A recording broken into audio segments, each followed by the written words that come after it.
Hey guys, what's going on? My name is Arbuckle. Welcome back to another video. Today I wanted to share with you guys some awesome tips and tricks to using the C4 in Black Ops 3, whether it be to get some of the challenges done or just to play around with and have some fun. The C4 is a lot of fun to use, and you'll piss a lot of people off. So the first thing I want to talk about is objective game modes. Objective game modes are easily the best way to go when using a C4, regardless if you're trying to get challenges or just to have some fun. It makes it so much easier to not only get single C4 kills, but to get that opportunity to get to multi C4 kills. For example, domination, you have the B flag. Super simple to be able to throw C4s over walls or run right next to it and throw a C4 on the ground and blow people up that are trying to take the flag.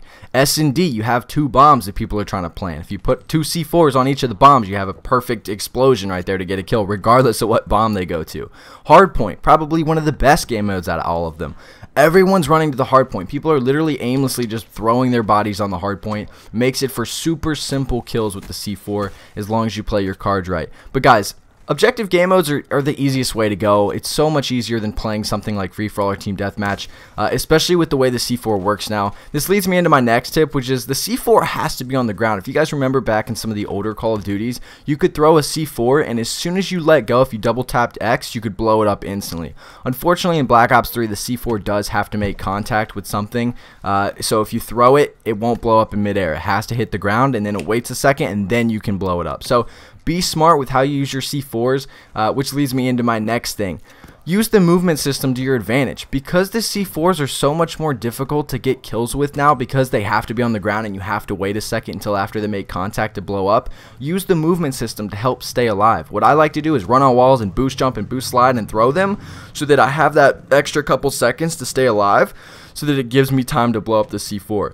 The counter to that, though, is, however, if you throw a C4 and people see it coming, they can just kind of boost jump out of the way. So be smart, use the movement system to your advantage. Although the C4 might not be the same as it used to be, you can definitely make it worth your while. Killing campers is another really awesome thing about the C4. Back in the day, especially in Modern Warfare 2, it was hard to throw C4s very far. They made them very quote-unquote heavy so that you couldn't throw them too far. But nowadays in Call of Duty, you can throw C4s like a darn football, like Tom Brady. So use that to your advantage as well. It's a really easy way to kill campers. For example, on some of the maps, people will be camping up in either a church or a barn, regardless of what's there on the map. Instead of trying to run up there and kill them every time and just getting killed over and over again, use that C4. Sometimes C4s are even better than grenades because they're a little more deadly. So use those to kill campers, and it'll be a lot easier than running up and dying over and over and over again. Place the C4s ahead of time or throw them from a distance. This goes back to talking about how the C4 has to be on the ground. If you put the C4s down ahead of time and kind of just wait it out, especially when playing a game mode like Domination or Hardpoint, it'll make it a lot easier to get those kills rather than to wait and then throw it when you see them. If you're gonna wait and you're gonna throw it when you see them, I highly recommend throwing it from a distance, throwing it over a wall, throwing it over a vehicle. Try to be very careful with it, because again, if they see the C4 coming, they've got plenty of time to get out of the way. I mean, if you see a C4 in midair, you have like 3 or 4 seconds before it hits the ground and it explodes. So be smart with it. Try to get it to the location that you want it to land without the enemy seeing it. Again, guys, it just comes back to being smart with it.